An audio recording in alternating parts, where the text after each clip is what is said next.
constater sur place, moi-même avec les membres de mon équipe, les progrès réalisés à la suite des événements malencontreux et surtout espérer la reprise de l'économie et y contribuer comme le FMI peut parfois contribuer. Le Mali et le FMI, c'est un partenariat de longue date basé sur du concret. Le FMI apporte un soutien financier, une assistance technique et des conseils en matière de politique économique à notre pays. Les preuves ne manquent pas pour illustrer l'accompagnement de l'institution de Bretton Woods à notre pays. En novembre 2012, au moment où le Mali traversait une des périodes les plus difficiles de son histoire, le pays a conclu un accord au titre de la facilité rapide de crédit avec le FMI. En 2013, le conseil d'administration du FMI a accordé à notre pays un prêt sans intérêt de 23 milliards de francs CFA. Cette visite de Christine Lagarde vise donc à renforcer les liens de coopération entre le FMI et le Mali pour renforcer la croissance macroéconomique. Ce déplacement de 72 heures de la patronne du FMI lui a permis d'avoir des échanges francs avec les plus hautes autorités du Mali. Au cours de son entretien avec le président de la République, Christine Lagarde a salué et apprécié les réformes économiques entreprises par le pouvoir en place. Nous avons eu l'occasion de faire le point sur la situation économique, sur les réformes, sur l'avancement de l'ensemble des projets extrêmement ambitieux et courageux du président et du Premier ministre et de son gouvernement, et le FMI apporte tout son soutien à ce mouvement de réforme et à l'amélioration qu'il apportera à l'économie du Mali. Informé par son développé.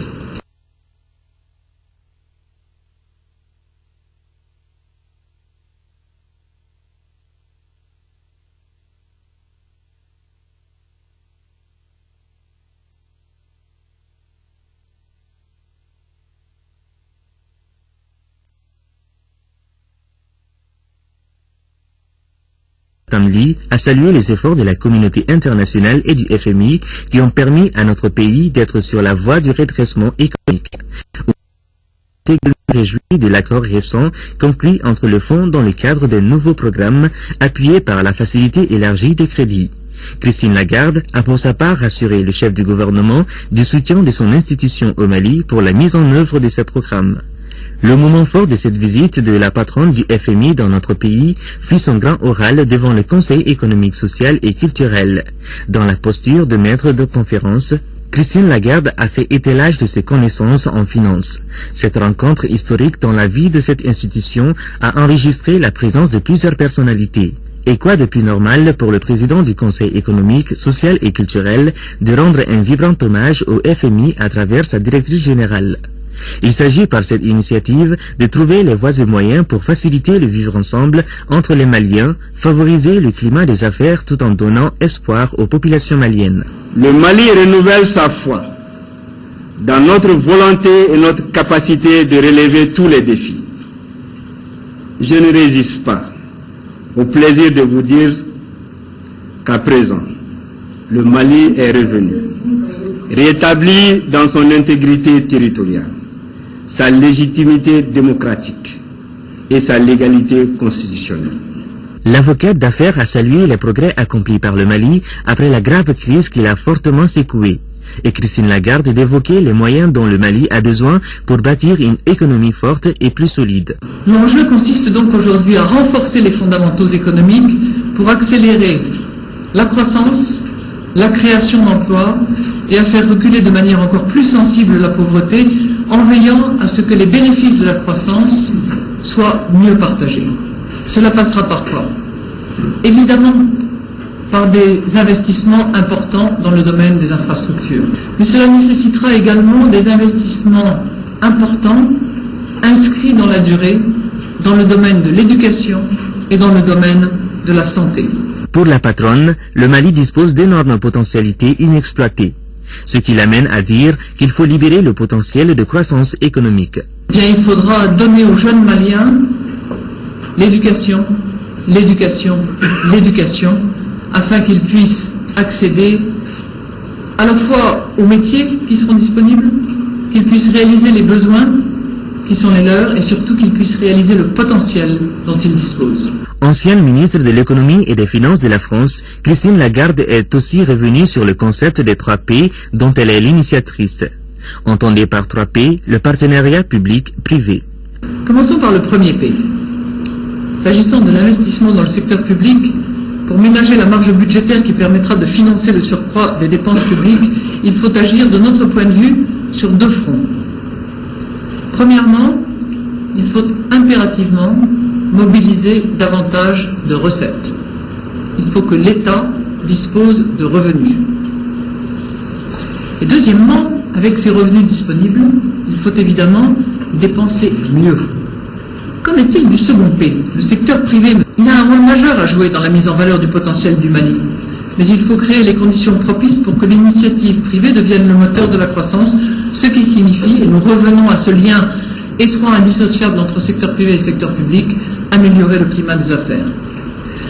D'après l'expérience du Fonds monétaire international dans d'autres pays, le développement du secteur financier et l'amélioration de l'accès aux services financiers peuvent être déterminants pour promouvoir l'expansion du secteur privé et le progrès économique. Pour le ministre de l'économie et des finances, il faut instaurer le civisme fiscal au Mali. C'est le nerf de la guerre, parce que si on veut augmenter la pression fiscale, en réalité il y a des options différentes. On peut élargir l'assiette, on peut mieux cerner aussi les opérations existantes, ce qui, je pense, dans notre cas, risque d'être avoir notre faveur.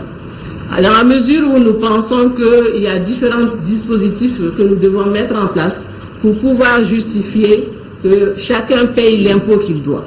Et là, on en arrive à la question du civisme fiscal. Nous pensons que chacun d'entre nous doit se dire, si je veux exiger de l'État des résultats, il faut que je joue mon rôle. Mais le problème, c'est que très souvent, chaque fois qu'on pose la question, on le met sur l'autre. Je pense que du point de vue de notre gouvernement, il y a lieu que chacun fasse son introspection pour dire, voilà, je devais payer tant, combien j'ai payé en termes d'impôts. Que ce soit en termes de revenus fonciers, que ce soit en termes de revenus d'exploitation industrielle ou commerciale. On a parlé du taux de 14% pour le Mali, un peu moins de 15% en réalité.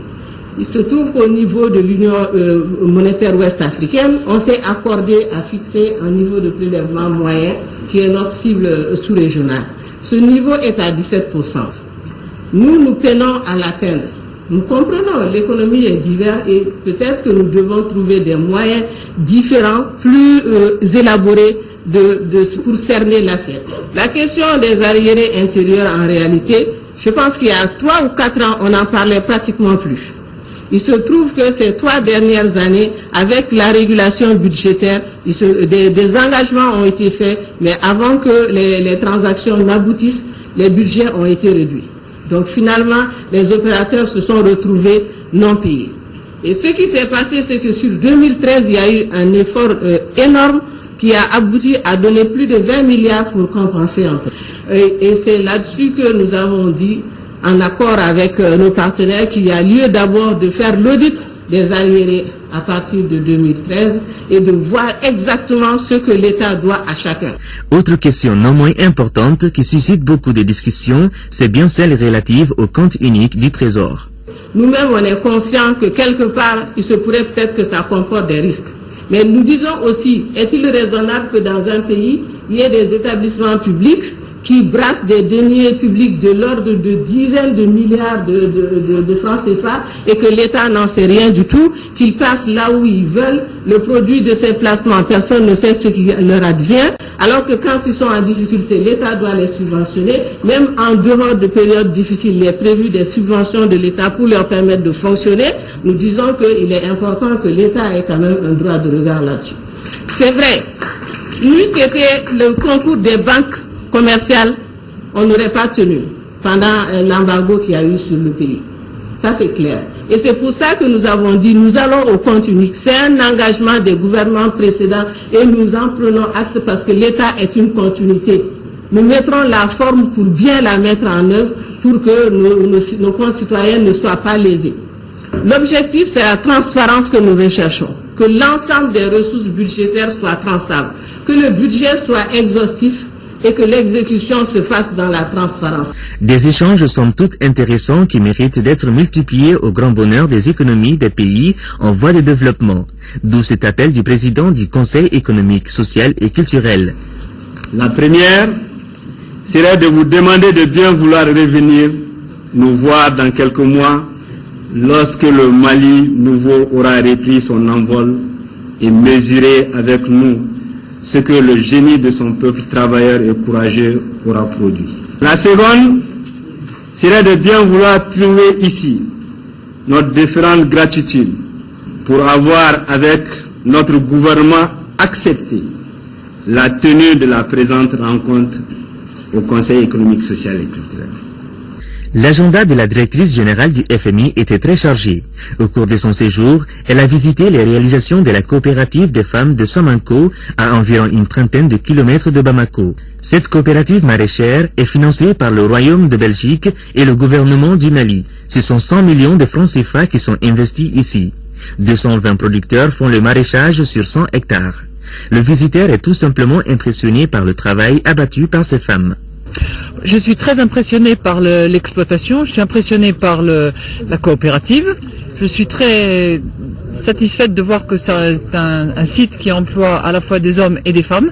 Je suis impressionné par la qualité des productions. Donc c'est une production très diversifiée, de grande qualité et qui repose sur des intrants biologiques et sur vraiment un système d'irrigation et de maîtrise de l'eau qui est extrêmement important puisque le Mali dispose de réserves d'eau très importantes qui peuvent être exploitées pour une agriculture innovante et une agriculture moderne. L'ambition des autorités maliennes à travers la création de cette coopérative est d'aller vers une agriculture moderne et productive. Le périmètre maraîcher exploité par la coopérative des maraîchers de Samanko est en soi l'expression des innovations, des idées et d'autres engagements à travailler à la modernisation de l'agriculture et à sa transformation progressive pour faire donc de l'agriculture malienne d'une agriculture essentiellement orientée vers la satisfaction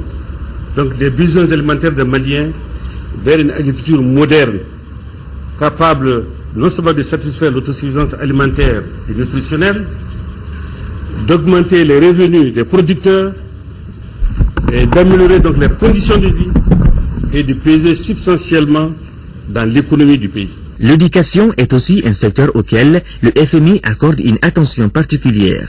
C'est pourquoi Christine Lagarde s'est rendue au groupe scolaire de Torokorobougou. Les 1467 élèves de cet établissement ont réservé un accueil chaleureux à la patronne du FMI. C'est en pédagogue que Christine Lagarde a écouté les tout-petits pour s'imprégner de leurs difficultés. Et le message du visiteur est clair, l'éducation est la clé de voûte du développement. C'est par l'éducation, par l'information, par la formation qu'ils arriveront à se dépasser, à être toujours meilleurs et à faire en sorte que le grand pays du Mali, la belle économie du Mali, deviennent des pourvoyeurs de croissance durable, deviennent des pourvoyeurs d'emploi pour les jeunes. Et ça repose sur vos épaules, ce sera votre responsabilité et c'est aujourd'hui que vous construisez l'avenir de votre pays. Un message bien compris par les élèves et leur encadrement. Votre visite d'aujourd'hui, consacrée à une école de notre pays et à cette étape si particulière de la vie de notre nation, non seulement nous honore, mais également nous renforce dans notre détermination à bâtir, sous la direction de nos autorités, une école de l'excellence au Mali, au service d'un peuple plus que jamais debout malgré l'adversité. Et sachez que nous, élèves de Torokorobougou, qui avons la chance de vous recevoir, avons toujours été déterminés, malgré les difficultés que rencontre notre pays, à aller à l'école. À Bamako, Christine Lagarde a rencontré les représentants de toutes les couches sociales du pays. C'est dans ce cadre qu'elle a eu un déjeuner avec les femmes leaders du Mali et les bailleurs de fonds. C'est vraiment un échange, pas comme on aime le dire, formel. C'est vraiment juste pour faire connaissance avec ces femmes-là dont elle entend parler. Et c'est pour nous aussi un honneur avoir déjeuné avec la plus grande dame du monde. C'est pour nous vraiment un honneur. Donc nous avons aussi appris beaucoup de choses sur ce qu'elle fait, sur elle-même, puisque nous la connaissons avant aujourd'hui, mais on ne s'est jamais rencontrés. On a fait le tour de toutes les questions qui peuvent se poser aux femmes, que ce soit des questions de promotion, que ce soit des questions de promotion au niveau des gouvernements ou bien au niveau des parlements ou bien au niveau des élus. En gros, Donc on a vraiment échangé et elle a montré sa disponibilité à continuer à échanger. C'était un cadre informel, mais elle nous a promis de formaliser ce cadre-là. La conférence de presse de la patronne du FMI était l'un des moments les plus attendus de sa visite au Mali. Une conférence conjointement animée par Christine Lagarde, directrice générale du FMI, et le ministre de l'économie et des finances, en présence de celui chargé du budget. Une conférence qui a permis à la patronne du FMI de faire le bilan de 72 heures de visite dans notre pays. Nous avons été accueillis avec beaucoup de chaleur. Nous étions venus en amis, en partenaires. Nous repartons encore plus en amis et en partenaires après cette visite de 3 jours qui a été riche, dense en séances de travail, en découvertes humaines, en visites de terrain également. Aujourd'hui, le Mali dispose d'énormes potentialités pour redresser son économie. Et le FMI s'engage à soutenir notre pays pour la mise en œuvre de la feuille de route fixée par le Premier ministre. Cette feuille de route s'articule autour de la bonne gestion des finances, l'amélioration de la gouvernance, entre autres. J'ai été frappé par la feuille de route que s'est fixée le président de la République, qu'a fixé le Premier ministre à l'ensemble de son gouvernement, en termes de réforme, en termes d'amélioration de la gouvernance, de lutte contre la corruption, de volonté de partager les fruits de la croissance, de remettre à plat un certain nombre de pratiques, de mieux gérer les finances publiques, de dégager de la ressource pour investir dans les secteurs absolument stratégiques de l'éducation, de la santé, ainsi que dans l'infrastructure. Les autorités maliennes ont habilement géré l'économie dans des circonstances difficiles. L'économie se rétablit progressivement. L'aide internationale ainsi que la confiance des chefs d'entreprise reviennent. Mais il reste évidemment de formidables défis à relever. Pourquoi? Pour tout simplement parvenir à la réconciliation, à la stabilité dans tous les domaines et à la croissance partagée et durable. Le Mali a un potentiel économique et humain non exploité. Des investissements importants et une action concertée sont nécessaires de notre point de vue sur 3 fronts. Premièrement, les investissements publics doivent être accrus. Augmentation des revenus. Réforme dans la gestion des finances publiques. Modification graduelle du régime de subventions à l'énergie. Deuxièmement, l'investissement privé doit jouer tout son rôle. Et pour ce faire, il nous paraît important que le secteur financier soit développé et stabilisé et que l'environnement des affaires soit amélioré. Enfin, la participation de tous est nécessaire.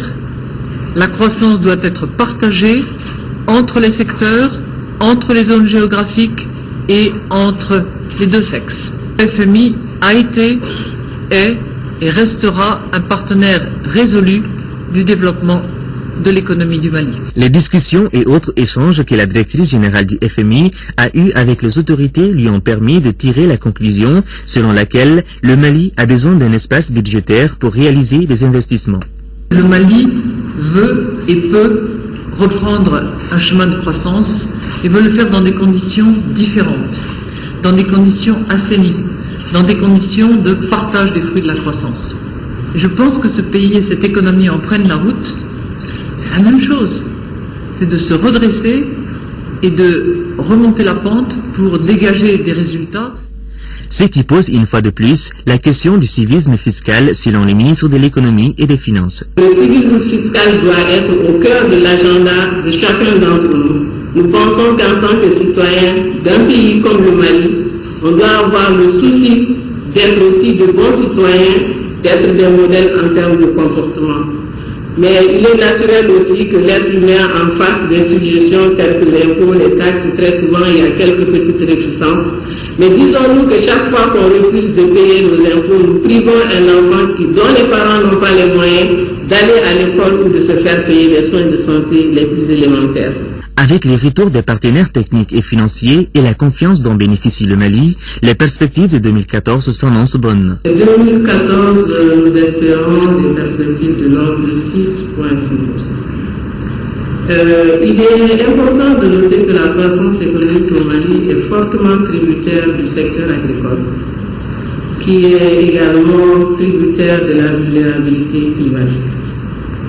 Et c'est peut-être là où il y a lieu de travailler, à faire en sorte que cette agriculture soit moins dépendante de ces aléas climatiques. En dehors du secteur primaire, on peut dire qu'au niveau du secondaire, on a 0,6% en 2013, après un recul de 2,9% en 2012. Et les perspectives, nous pensons, en 2014 ne seront pas en deçà de celles de 2013. Au contraire, nous pensons qu'avec la reprise de l'aide financière internationale, le retour de l'investissement, que ce taux va se trouver relativement amélioré. Sur le volet des BTP, la reprise est en train de se faire sentir. On sort en 2013 avec un taux de 10%. Les BTP, vous avez dû voir que dans l'environnement, on a vu que malgré la crise, les constructions ont continué. Dans la branche manufacturière, on a de l'ordre de 0,2% pour 2013. Donc nous disons que dans cette perspective, on peut réellement se dire que bon, les tendances sont bonnes. Au niveau du secteur tertiaire, 6,7% en 2013 contre 7,8%. Moins 7,8%, une croissance négative de moins 7,8%, ce qui fait un bond vraiment substantiel parce que de moins 7 négatif, on est à plus 7 positif en 2013. Et nous espérons que 2014 donnera de meilleures perspectives dans la mesure où, quand même, avec la reprise économique, nous pensons que ce secteur connaîtra une évolution certaine. L'accord de partenariat économique entre l'Afrique et l'Europe s'est invité dans les débats. Nous pensons que l'accord n'est pas mauvais en soi, mais on a besoin d'identifier les risques et de développer les mesures pour mitiger ces risques. Et faire en sorte qu'au lieu que cette ouverture soit un désastre pour nos entreprises, que ça soit l'occasion de faire une certaine spécialisation en fonction des avantages comparatifs. C'est sur cette voie qu'au niveau de l'UEMOA et de la CEDEAO, nous réfléchissons. Maintenant, par rapport à l'aide publique au développement, dire que bon, de plus en plus, on ne fait pas de fétichisme autour de ces 0,7%. On essaye un peu de voir le contenu et l'effet levier de ce qui se passe en réalité. Et nous disons que dans la durée, ce qui compte, c'est notre capacité à mobiliser nos ressources internes. Donc nous mettons beaucoup plus l'accent sur ça, si bien que vous verrez qu'il y a de moins en moins de débats sur ce taux-là. Nous pensons que ce taux est bon, mais considérons que l'aide publique au développement doit être marginale dans le budget et que l'essentiel doit être basé sur ce que nous pouvons mobiliser en interne et de façon régulière. Du Premier ministre a offert un dîner au Grand Hôtel de Bamako à Christine Lagarde et sa délégation. Ce fut un moment d'échange et de partage de la coopération.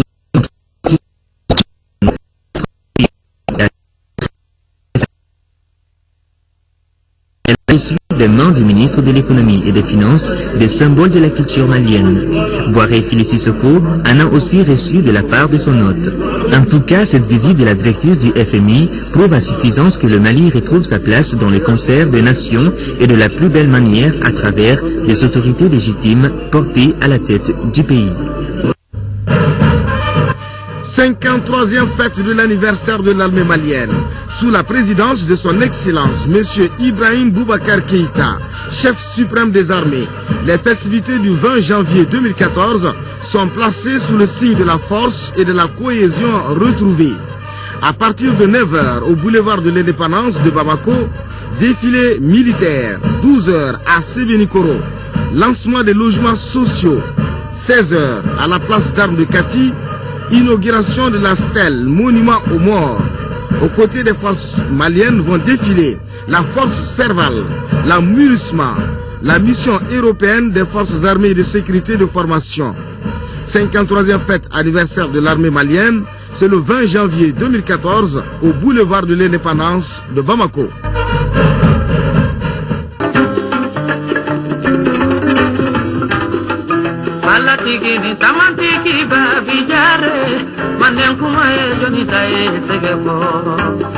20 janvier 1961, 20 janvier 2014. Armée Mali, Kobeke armée, Kobekun armée, Kobefo armée ye sambi duruni sabasoro. Erechi, o kafsa mo erechi, o de 70 Hôtel Olympe International kono sibiri temeli. Finintigi chemon, finintigi musomon, ani finintigi ufurumuso, ubora hali ku kanyana je India, nyana je mimbina yira aula, 20 janvier wula fe ni lansara silla, auka jabaranunka. Nini nyana je infora mogo minko. Ini lamine don kelen wati kelen 20 janvier wula fe ni lansara sella au ka jabaranunka.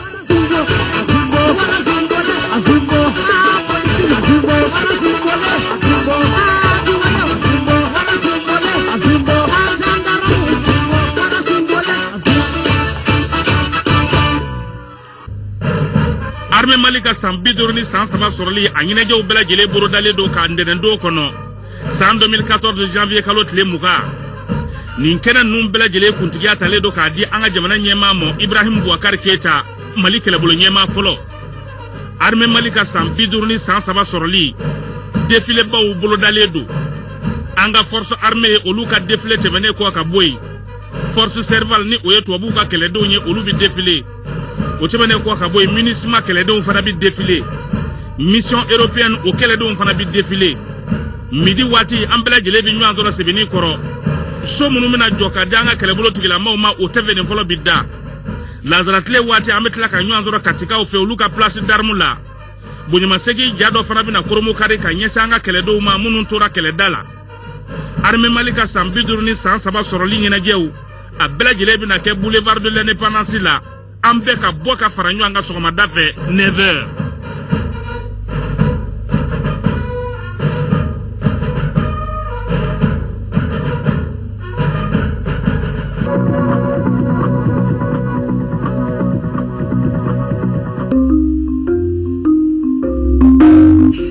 Kalama kafoni din farika kalan ola ntaranga association président fe wala saka demenina fe fond de solidarité la sabula wari chaman ntenku dogotoro sola dogotoro yi wasa doni dina kosobe furaw talenko bi ame alatanu ni dimsoni nogoyara